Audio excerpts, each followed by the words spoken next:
Welcome back friends. मैं हूं अभिषेक दुबे और आप देख रहे हैं क्वांटम डीबी आईटी सॉल्यूशन। आज हम पढ़ेंगे एचटीएलसी के बारे में। एचटीएलसी क्या होता है, किस तरीके से काम करता है, उसका एक पार्ट। तो चलिए शुरू करते हैं, पर उससे पहले लेट्स सॉल्व द इंट्रो।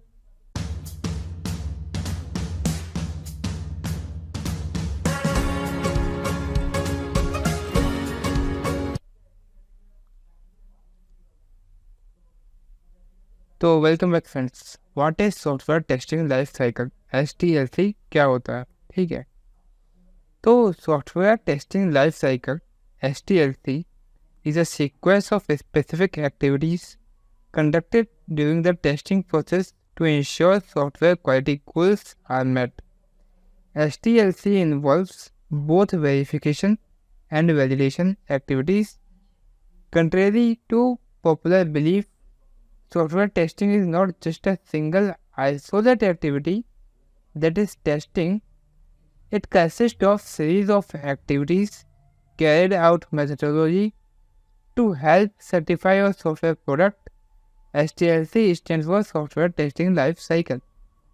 कहने का मतलब केवल इतना है कि STLC, जिसको हम सॉफ्टवेयर टेस्टिंग लाइफ साइकिल वो ही बोलते हैं, उसका जो सीक्वेंस है वो ये स्पेसिफाई करता है कि किस तरीके से सॉफ्टवेयर या ERP या ऐप जो भी है वो टेस्टेड होगा, क्या क्या उसमें चीज़ें होंगी वो सारी। ठीक है, आगे चलते हैं। इसमें अगर तो ये हमारे फेस एचटीएलसी में जो फेस आता है, जो मैंने बताया ना सीक्वेंस, वो चीज़। तो यहाँ पे 6 मेजर फेस होता है एचटीएलसी के। उसमें से पहला है आपका रिक्वायरमेंट एनालिसिस, दूसरा है आपका टेस्ट प्लानिंग, तीसरा आपका टेस्ट केस डेवलपमेंट, चौथा टेस्ट एनवायरनमेंट, पांचवा टेस्ट एग्जीक्यूशन और छठा टेस्ट साइकिल क्लोजर एंड में। तो each of these stages has a definite entry and exit criteria, activities, deliverables associated with it. कहने का मतलब ये है हर स्टेज, एक एक स्टेज, 6 की 6 जो स्टेजें हैं उनमें से हर एक स्टेज का एक डेफिनेट एंट्री क्राइटेरिया और एग्जिट क्राइटेरिया होता है, उसकी एक्टिविटी होती है और उस क्राइटेरिया को पार करने के बाद हमको क्या मिलेगा वो चीज़ होती है। तो ये सब मैं बताऊँगा आपको एंट्री क्राइटेरिया और एग्जिट क्राइटेरिया क्या होता है। चलिए देखते हैं।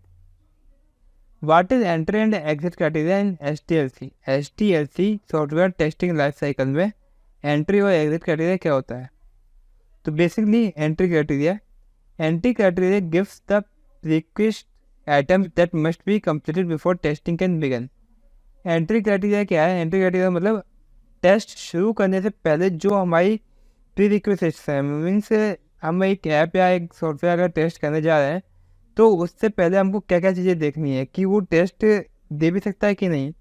जैसे कि एक रियल लाइफ एग्जांपल है कि अगर कोई हिमालय चढ़ने जा रहा है तो उसका पहले चेकअप होता है कि भाई ये बंदा फिट है कि नहीं है उस जगह पे जाने के लिए। वो चढ़ पाता है नहीं चढ़ पाता वो बात की बात है, लेकिन वो फिट है कि वो जा सकता है कि नहीं।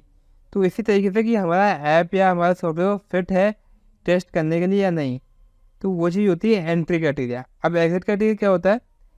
Exit criteria defines the item that must be completed before testing can be concluded. Exit criteria define करता है वो आइटम जो कंप्लीट होना चाहिए before testing can be concluded, जब टेस्टिंग ख़त्म होने से पहले।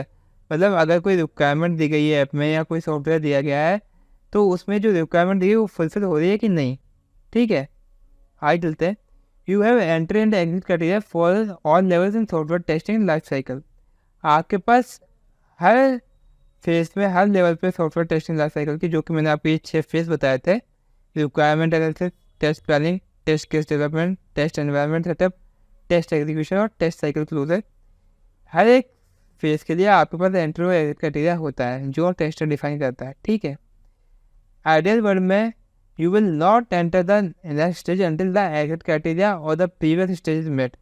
previous अगर आपकी एक स्क्रीन सही से टेस्ट नहीं हुई तो आप आगे नहीं बढ़ सकते, क्योंकि सेकंड स्क्रीन हो सकता है उससे प्रभावित हो या हो सकता है अलग भी हो, लेकिन एक के बाद एक काम ही करोगे ना आप, इसलिए एक जब तक पूरा नहीं हुई तो उसके बाद आप आगे नहीं बढ़ सकते। But practically this is not always possible, ये हमेशा पॉसिबल तो होता नहीं है। सो इस ट्यूटोरियल के लिए we will focus on activity और डिलीवरेबल पे फॉर डिफरेंट स्टेजेस इन एचटीएलसी।